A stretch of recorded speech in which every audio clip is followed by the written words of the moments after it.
Hello, hello, hello, everyone. Good morning, good afternoon, good evening. Welcome back. We're going to be still reading book 2, chapter 10 in The Human Aura by Djwal. Cool. And chapter 10 is titled The 7 and the 7 and the Test of 10. Concentric rings of the color rays emanating from the 7 chakras denote the macrocosmic, microcosmic interchange of energy within the being of the new age man and woman. And the outflow and inflow of energy that accompanies the process marks the integration of the soul with the causal body as it enters into communion with the I Am presence. We have described the rings of light, which in the Christed ones are continually emanating from the heart chakra.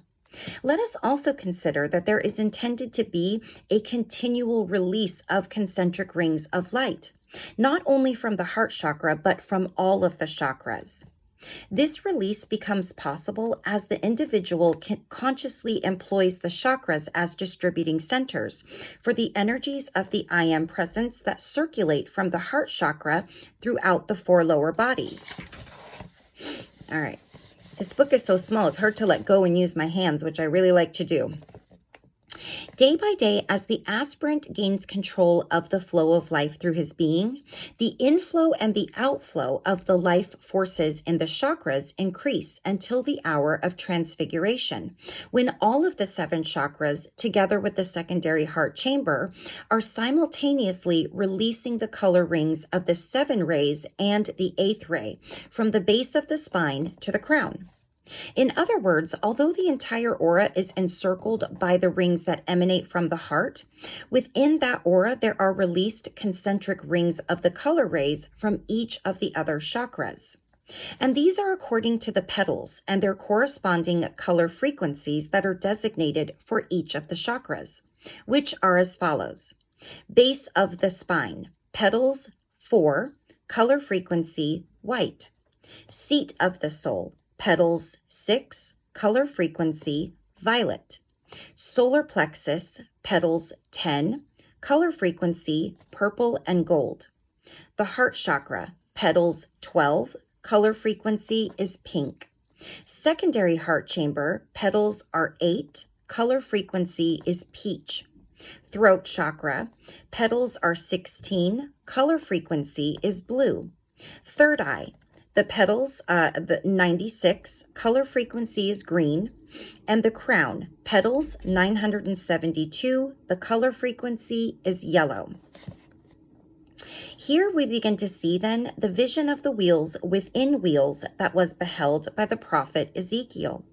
Indeed, the chakras are the wheels of the law of a man's being, whereby the energies of God are released to and from his being for the integration of his solar awareness in the plane of God's own self-awareness.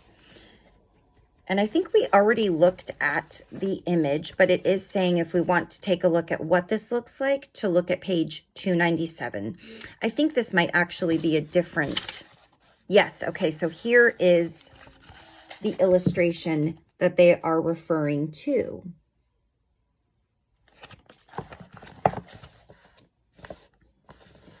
Peter was the disciple who came to Jesus to learn the God control of the flow of energy. In order to accomplish this, he was required to master fear and doubt and the questioning and curiosity of the carnal mind, all of which issue from the ego's sense of separation from God. Ultimately, when Jesus' final test came, the overcoming of the last enemy and the entire momentum of the records of the soul's involvement in mortality, Peter betrayed his Lord. Jesus' triumph over death by the resurrection flame was his testimony of the law realized in the Logos for the Piscean dispensation. Those who would follow Jesus must always come face to face with these challenges: fear and doubt, death and mortality, of the flame of Christ mastery that is the mark of the Piscean conqueror. One day Peter asked Jesus, "Lord, how oft shall my brother sin against me and I forgive him? Till 7 times?" Jesus' answer illustrates the law of the multiplication of energy by the power of 10. The Master said, "I say not unto thee until 7 times, but until 70 times 7. To forgive is to free, and to free one's brother or one's sister is a gift that lies within your hand. No, you know not that when you forgive one another and thereby free one another from bondage to the self, it is in reality you yourself who is freed from being tied through the law of karma to the one who has offended or wronged you in any way. To forgive, one must be free of fear, of conceit and deceit, of rebellion against the law of envy and jealousy, and especially of the retaliatory tendencies that beset the ego consciousness. I read a really great book on my channel called The Sacred Act of Forgiveness. And if you're struggling to forgive somebody, or you have a different idea of what that might mean as far as being weak, or as far as meaning that you have to not only forgive them, but also reconcile with them, because some things we do deem unforgivable and we hold on to those things. Some things are easier to forgive than others, and we've all been through our own traumatic experiences to some degrees. If you're struggling to understand the true purpose behind forgiveness and you want to learn more about that, I definitely recommend looking that up. I do have a playlist just reading that book, and it was a really self-explanatory, easy to follow, and I think it was a really good book to read for myself even. I think we could all be reminded of just exactly what forgiveness is, what it does for us, what it does for those around us, and for all of us really, because anything that we do doesn't just affect us. So when we forgive somebody, it goes so much further beyond simply forgiving them. All right. To forgive and to free all parts of life, one must be free of self-pity and the agony of remorse, of ingratitude, and that loathsome sense of self-righteousness. But above all, one must be free of self-love, self-condemnation, and self-hatred. The energies of freedom are anchored in the seat of the soul chakra, located approximately midpoint between the navel and the base of the spine. This is the place where the action of the seventh ray of transmutation can be magnetized.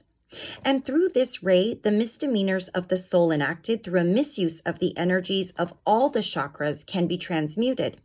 Their molds, or thought matrices, melted down, and the energies used again for the building of more noble forms and for the filling of those forms with noble ideas and their corollary actions. To forgive 7 times is to forgive by the flame of the Christ the wrongs and injustices practiced by the self upon the self and other selves through its perversion of the 7 planes of God's consciousness in the 7 chakras. Jesus instructed Peter that this was not enough. It was not enough for the integration of the soul into the wholeness of the Christ. The Master taught his disciple that there is a need for the multiplication of the flame of forgiveness by the power of the 10 as well as by the power of the 7. 7 times 7, the period of the Buddha's enlightenment under the Bo tree, is for the mastery of the 7 planes of being and the mastery of these planes in the 7 bodies of man, the 4 lower bodies and the 3 higher bodies. The Christ self, the I am presence, and the causal body. Not just one round of 7 for the anchoring of spirals of God's awareness in the wheels of the law, but the action of the 7 rays in the consciousness of the Elohim, multiplying the power of each of the 7 chakras. And so for 49 days, the Buddha sat under the Bo tree to reach the attainment of the enlightened one. Now hear this. It is the requirement of the initiation of the Buddhic consciousness that you fulfill the law of the 7 chakras in each of the planes of God's consciousness. Therefore, once you have gained the mastery of the heart chakra, that mastery must be transferred to each of the other chakras. This then will be the fulfillment of the 7 rays as the mastery of the heart chakra is transferred to the others. Likewise, once you have mastered the power of the spoken word in the throat chakra, the energies garnered as the logos, as the blue fire of God perfection, direction, and protection, must be upheld in the other 6 chakras. And the same holds true as you master each of the others. Having gained the mastery of the 7 and the 7, you are ready for the multiplication by the power of the 10. And now we will see why the number 10 was so often a part of the ritual and the teaching of Jesus. The 10 talents, the 10 virgins, the 10 lepers, the woman with the 10 pieces of silver, and even the dragon having 7 heads and 10 horns, and 7 crowns upon his head. The solar plexus chakra has 10 petals, 5 with the positive charge focusing the thrust of alpha in the secret rays, and the 5 with a negative charge focusing the return current of omega in the secret rays. Alpha and omega is the beginning and the end, dark and light. Thus, to the evolving soul consciousness, the solar plexus is the vehicle whereby the initiation of the test of 10 is passed. This is the test of selflessness, which always involves the test of the emotions and of the God control of those emotions through the divine ego, which can come into prominence in the soul only as the result of the surrender of the human ego. The desire body, as we have said, is anchored in and releases its energy through the solar plexus and the throat chakra. The desire body of mankind contains a greater amount of God's energy than any of the other lower energy bodies, of the 3 lower bodies, Whatever motives and motivational patterns are contained within the desire body, these are fulfilled both consciously and unconsciously as energy spirals are pressed into manifestation through the solar plexus and the throat chakra. Mankind are hindered in their fulfillment of the divine plan only insofar as their desires do not reflect the desiring of God to be everywhere the fullness of life and truth and love. When therefore mankind, with the determination and the surrender of a Christ in the Garden of Gethsemane, surrender all lesser desires to the greater desire of the universal self, then the entire weight of the momentum of energy in the desire body propels the fulfillment of the will of God, and the soul's own blueprint is outpictured in the 4 lower bodies. It is then in the hour of the surrender, nevertheless, not my will, but thine be done, that the full momentum of the 10 petals in the solar plexus is brought to bear upon the being of a man as the multiplying factor of the mastery and the attainment of the other chakras. The reservoir of light held in the great sun disk, the magnet of the sun presence within the solar plexus, is the energy that multiplies the mastery of love in the heart, of wisdom in the crown, of purity, action, and flow in the base, of service in the solar plexus, and of the sacred word in the throat. The energies that can be drawn from the desire body of God, anchored in the solar plexus and released for the blessing of mankind, are indeed unlimited. And whether they are used for healing, for science, for abundance, or for the furthering of the arts and the culture of the mother, they will lend the momentum of the power of the 10 and of the 10 times 10 to the mastery of the other 6 chakras. The 12 virtues of the heart can be multiplied individually, one by one, or as the wholeness of the balance of the threefold flame. This multiplication, whether it be of the fires of forgiveness or of the other 5 talents, or for the healing of the lepers, is always accomplished through service to life as the true disciple ministers unto the needs of the Christ in all. The more one recognizes the need of humanity and desires to help carry the burden of that need, the greater the energy he is able to draw from the great reservoir of life that can be pulled through the heart from the causal body and then anchored in the solar plexus, the reservoir in mater of the energies of peace.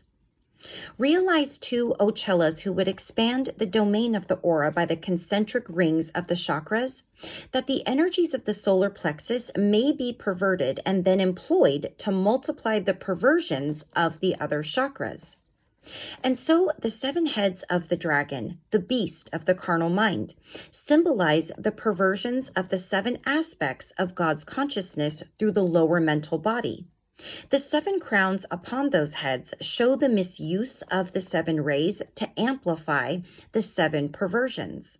And the 10 horns are used to multiply the 7 times 7 by the energies of the human will in the solar plexus. Thus, knowing the law, mankind must choose how they will use God's energy and after what manner they will release the energies of the 7 chakras. Remember then the parable of the man who traveled into a far country and called his servants and delivered unto them his goods.